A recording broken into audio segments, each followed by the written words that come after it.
दिंडोरीच्या वैद्यकीय अधिकाऱ्याला 20,000ची लाच घेताना अटक।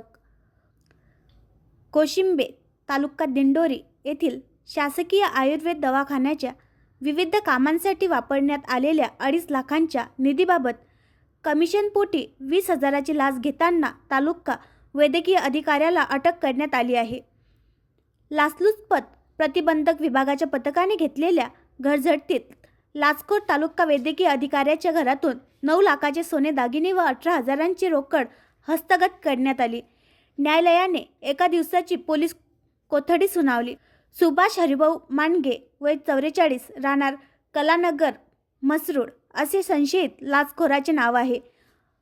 मसरूडच्या कलानगरमधून लाचलुचपत प्रतिबंधक विभागाच्या पथकाने सोमवारी रात्री 20,000 रुपयांची लाच घेताना मांडगे याला अटक केली होती। या प्रकरणी मसरूड पोलिसात गुन्हा दाखल झाला आहे। कोशिंबे येथील शासकीय आयुर्वेद दवाखान्याच्या वैद्यकीय अधिकाऱ्याला तक्रारीनुसार दवाखान्यात 2020-21 ते 2023-24 या कालावधीसाठी शासनाकडून 2,27,000 रुपयांचा निधी विविध कामांसाठी मंजूर झाला होता। दवाखान्यातील विविध कामांसाठी या निधीचा वापर करण्यात आला होता। या निधीच्या खर्चाबाबत लेखापरीक्षणही करण्यात आले होते। तरीही दिंडोरी पंचायत समितीतील तालुका वैद्यकीय अधिकारी व संशयित मांडगे यांनी त्या निधीवरील 10% कमिशनप्रमाणे 20,000च्या लाचेची 28 ऑक्टोबरला मागणी केली होती।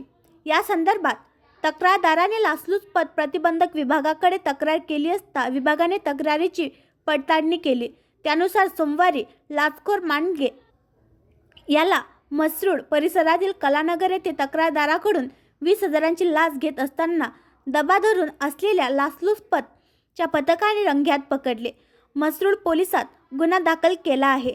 ही कारवाई अधीक्षक शर्मिष्ठा वालावलकर घारगे, अप्पर अधीक्षक माधव रेड्डी यांच्या मार्गदर्शनाखाली पोलीस निरीक्षक नितीन पाटील, विनोद चौधरी, अनिल गांगोडे, परशुराम जाधव यांनी बजावली आहे।